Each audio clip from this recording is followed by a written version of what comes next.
Hello बच्चों, स्वागत है आपका मेरे चैनल गीत एडू टॉक पर। और अब मैं लेके आई हूँ आपके लिए मैथ्स फंडामेंटल सीरीज। और जैसे कि हम देख रहे हैं कि पार्ट 3 चल रहा है हमारा और मेथड 3 है हमारा। कि पहली विधि हमने करी थी लिस्टिंग मेथड से एलसीएम और एचसीएफ निकालना। दूसरा हमने लिखा था डिवीजन मेथड से, उसमें हमने एलसीएम और एचसीएफ निकालना सीखा था, जिसमें कंटिन्यूअस डिवीजन मेथड भी था। और थर्ड मेथड है हमारे पास अभाज्य गुणनखंड विधि, ठीक है, प्राइम फैक्टराइजेशन मेथड। तो शुरू करते हैं इस वीडियो को और समझना शुरू करते हैं, ठीक है। तो किस तरह से हम इसमें करने हैं हमें क्वेश्चन मैंने वही लिए हैं, आंसर देखो सबके सेम आएंगे, बस आपका मेथड यहाँ पर अलग होगा। तो ये क्वेश्चन मैंने प्रीवियस वीडियो में लिए थे, इन्हीं को हम दोबारा सॉल्व करेंगे, बस अभाज्य गुणनखंड विधि का हम यूज करेंगे, ठीक है। तो फर्स्ट क्वेश्चन को अगर हम ले लेते हैं, इसमें 60m 72 है, ठीक है। तो हम 60 के अभाज्य गुणनखंड करेंगे। तो इस तरह से आप 60 के अभाज्य गुणनखंड करिए। 2 3 जा 6 0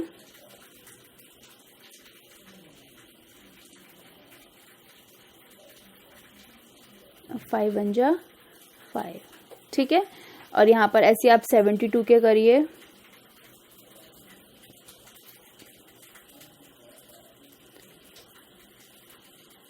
8 जा 2 9 जा और 3 3 जा एंड 3 1 जा, ठीक है, इस तरह से। अब आप 60 के यहाँ फैक्टर लिख दीजिए, 60 के अभाज्य गुणनखंड, ठीक है, अभाज्य गुणनखंड आप लिख दीजिएगा इस तरह से। 60 के अभाज्य गुणनखंड है आपके 2 × 2 × 3 × 5 और 72 के हैं गुणनखंड आपके 2 × 2 × 2 × 3 × 3, ठीक है। अब आपको यहाँ पे निकालना है LCM।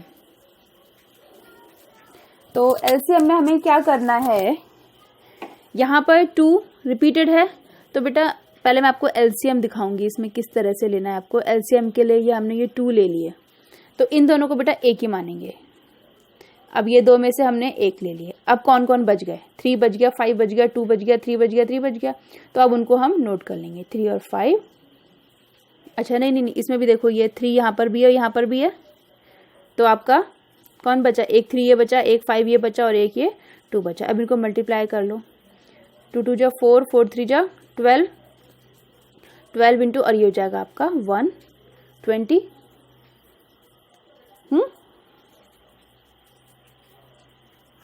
120 होगा? नहीं, मुझे कुछ लग रहा है इसमें कुछ रॉन्ग हुआ है। ओके बेटा, मैंने एक ये 3 रह छोड़ दिया था, तभी मैं कुछ गड़बड़ लग रहा है मुझे। तो ये हो जाएगा आपका 360। ओके, तो ये 360 हो गया, ठीक है। अब इसका मैं अब मसा याद करना है।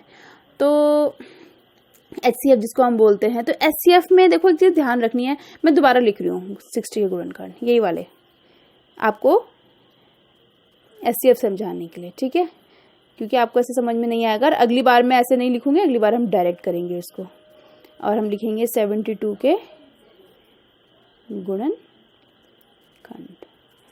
तो आप इसमें करेंगे 2 × 2 × 2 × 3 × 3। अब ये देखिए दोनों में कॉमन कौन है, ये कॉमन है, ये कॉमन है और ये कॉमन है, तो बस इन्हीं को लिखना है, ठीक है। तो एचसीएफ में हम क्या करते हैं, सिर्फ 2 लिखेंगे एंड ये 3 लिखेंगे। तो कितना हो जाएगा, ये 4 3 जा 12। तो आंसर आ जाएगा आपका 12, ठीक है। एचसीएफ में बस एचसीएफ में ये देखना है कि जैसे मान लो ये आपके कॉमन आ गए, ये कॉमन आ गए, ये कॉमन आ गए, वो तो लिखने हैं एक ही बार। बाकी जो बच गए, जो रह जाएंगे, उनको आपको लिख देना है, ठीक है। तो अब 24 और 36 में भी आ जाइए। अब आप मेरे साथ करिए आप सेकंड वाला क्वेश्चन, ठीक है। सेकंड है आपका 24 एंड 36। तो 24 आप करेंगे 2 जा 4, 2 6 जा 12 एंड 3 1 जा 3। ऐसे आप 36 करेंगे, इनको अलग अलग करना है आपको। 4 9 जा, अच्छा वैसे 2 से करना है बेटा आपको, है ना। आप कोशिश करिए, 4 प्राइम नंबर नहीं है, आपको प्राइम नंबर से ही करना है। 2 1 जा 2, 2 8 जा 16। प्राइम नंबर मतलब पता है ना आपको, प्राइम नंबर। 4 प्राइम नंबर नहीं है आपका, 2 प्राइम नंबर है, तो आपको 4 नहीं लेना, आपको प्राइम नंबर लेना है और छोटी संख्या लेनी है। तो ये हो जाएगा 2 9 जा 18 और 3 3 जा 9, 3 1 जा 3, ठीक है। तो अब यहाँ लिखेंगे आप 24 के फैक्टर होते हैं आपके 2 इंटू 2 इंटू 2 इंटू 3, और 36 के जो फैक्टर होते हैं वो होते हैं 2 इंटू 2 इंटू 3 इंटू 3। ओके, तो एलसीएम बताएंगे आप मुझे, एलसीएम क्या होगा और एचसीएफ क्या होगा इसका। तो एचसीएफ तो जो दोनों में कॉमन है, एक ये 2 कॉमन है, एक ये 2 कॉमन है और एक 3 कॉमन है, तो लिख लेंगे हम 2 2 एंड 3। और एलसीएम में ये कॉमन है तो हमने यहाँ 2 लिख दिया, ये कॉमन है तो यहाँ पर हमने 2 लिख दिया, और ये कॉमन है तो हमने यहाँ 3 लिख दिया, यानी सेम ऐसे ही। अब बच कौन गए, 2 इंटू 3। तो ये कितना होगा, 2 दूनी 4 दूनी 8 तिया 24 और 24 तिया कितना होगा। ठीक है, तो मैं थोड़ा सा 8 इंटू 9 कर देती हूँ तो ये 72 हो जाएगा। अब भाई मेरे को तो मन नहीं था 24 गुना 3 करने का। ठीक है, तो आप क्या करो, 2 2 जा 4 2 जा 8 और 3 3 जा 9, तो हो जाएगा 8 9 जा, उसका टेबल मुझे पता है। ठीक है, 12। तो आंसर आ गया आपका 12। ओके, समझ में आ गया। अब चलो थर्ड क्वेश्चन करते हैं। थर्ड क्वेश्चन है आपका 12, 15, 21। ओके, तो इसमें पहले आप 12 के कर लीजिए, 2 3 जा 6 एंड 3 1 जा 3।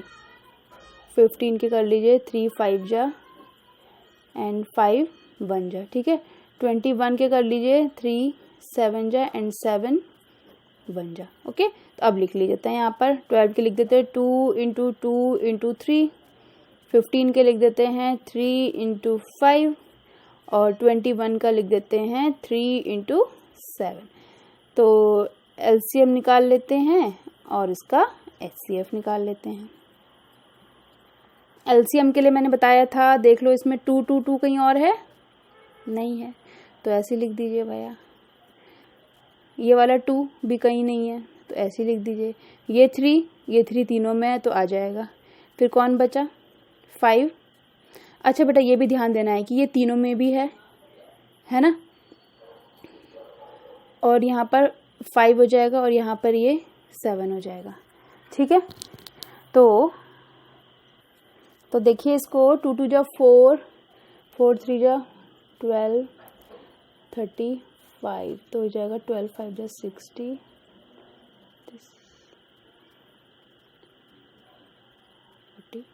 तो इसका आंसर आ जाएगा 420। ठीक है, देखो मैंने क्या करा, ये 2 2 छोड़ दिए, 3 तीनों में था, एक 3 लिख दिया, एक 5 लिख दिया और एक 7 लिख दिया। ठीक है, तो इस तरह से आप एलसीएम भी निकाल सकते हैं। नहीं सॉरी बेटा, ये एचसीएफ ये नहीं है, ये तो एलसीएम निकाला मैंने। ठीक, एचसीएफ के लिए क्या करना है, जो तीनों में कॉमन हो, तीनों में कॉमन कौन है, 3।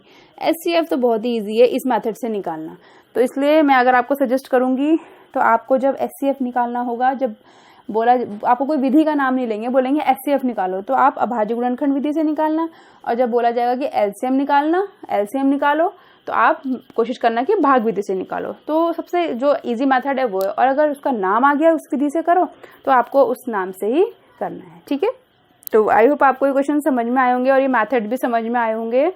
तो जिसको पार्ट 3 अभी समझ में नहीं आया है तो मेरा आप इंट्रोडक्शन पार्ट देखें, फिर पार्ट 1 देखें, फिर पार्ट 2 देखें और फिर ये पार्ट देखें, तब आपको पूरा क्लियर हो जाएगा इसके बारे में। ठीक है, तो thank you for watching and please like and subscribe and share my video. Okay, thank you.